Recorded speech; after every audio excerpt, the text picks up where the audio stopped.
जाने कहां से आ गए थे गठबंधन वाले। हम लोगों ने 54 का रुपया बना दिया, तब भी हमें छोड़ के चले गए।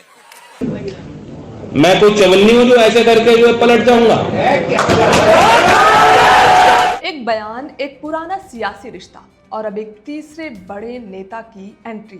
अखिलेश यादव के 54 से रुपया वाले बयान पर पहले जयंत चौधरी की नाराजगी सामने आई, फिर आरएलडी कार्यकर्ताओं ने प्रदर्शन किया और अब इस विवाद में मायावती भी खुलकर कूद पड़ी है। मायावती ने अखिलेश यादव से तुरंत माफी मांगने को कहा, लेकिन सवाल यह है कि आखिर अखिलेश के किस बयान ने इतना बड़ा सियासी विवाद खड़ा कर दिया और यूपी चुनाव से पहले मायावती के इस बयान के क्या मायने हैं, आइए समझते हैं। नमस्कार, आप देख रहे हैं BSTV न्यूज़। मैं हूं आपके साथ प्रज्ञा पांडे। दरअसल अखिलेश यादव ने आरएलडी प्रमुख जयंत चौधरी पर तंज कसते हुए कहा था, कहां से आ गए थे, 54 का रुपया बना दिया, फिर भी लोग छोड़ के चले गए। इस बयान को जयंत चौधरी और आरएलडी पर निशाने के तौर पर देखा गया। इसके बाद पश्चिमी यूपी में आरएलडी कार्यकर्ताओं ने अखिलेश यादव के खिलाफ प्रदर्शन किया और मामला लगातार तूल पकड़ता गया। बयान के बाद जयंत चौधरी की तरफ से भी प्रतिक्रिया सामने आई, यानी जो विवाद पहले सिर्फ एक राजनीतिक तंज लग रहा था, वो अब सपा और आरएलडी के बीच खुले टकराव में बदलता नजर आया। और अब कहानी में एंट्री होती है बसपा प्रमुख मायावती की। बसपा प्रमुख मायावती ने सोशल मीडिया प्लेटफॉर्म एक्स पर पोस्ट कर अखिलेश यादव पर कई आरोप लगाए। उन्होंने कहा कि आरएलडी और उसके नेता के घर में 54 से रुपया बनाने वाला बयान अमर्यादित और अशोभनीय है। मायावती ने सिर्फ जयंत चौधरी से माफी मांगने की बात नहीं की, बल्कि कहा कि अखिलेश यादव को स्वर्गीय चौधरी चरण सिंह के परिवार और जाट समाज से भी माफी मांगनी चाहिए। मायावती यही नहीं रुकी, उन्होंने सपा के पुराने गठबंधनों और उनके टूटने का भी जिक्र करते हुए कहा कि 1993 के सपा बसपा गठबंधन और 2 जून 1995 के लखनऊ गेस्ट हाउस कांड को भी याद किया।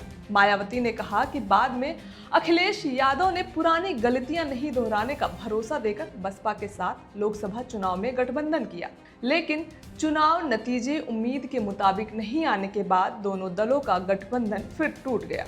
मायावती ने आरोप लगाया कि सपा गठबंधन की राजनीति में अपने फायदे के लिए सहयोगियों का इस्तेमाल करती है और बाद में उनके खिलाफ बयान देती है। उन्होंने सपा की राजनीति को संकीर्ण और जातिवादी बताते हुए लोगों से आगामी यूपी विधानसभा चुनाव में सपा से सावधान रहने की अपील की। मायावती ने अखिलेश यादव के पीडीए को लेकर भी सवाल उठाए और पिछड़े, अल्पसंख्यक और ब्राह्मण समाज से जुड़े कई आरोप भी लगाए। अब सबसे बड़ा सवाल यही है कि यूपी में विधानसभा चुनाव से पहले नेताओं के बीच ये जुबानी जंग कितनी दूर जाएगी।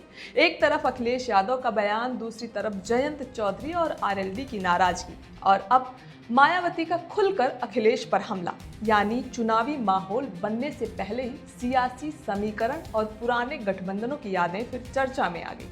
तो कुल मिलाकर 54 रुपया वाला एक राजनीतिक तंज अब यूपी की राजनीति में बड़ा मुद्दा बनता जा रहा है। जयंत चौधरी को मायावती का समर्थन मिल चुका है और अखिलेश यादव से माफी की मांग भी सामने आ गई।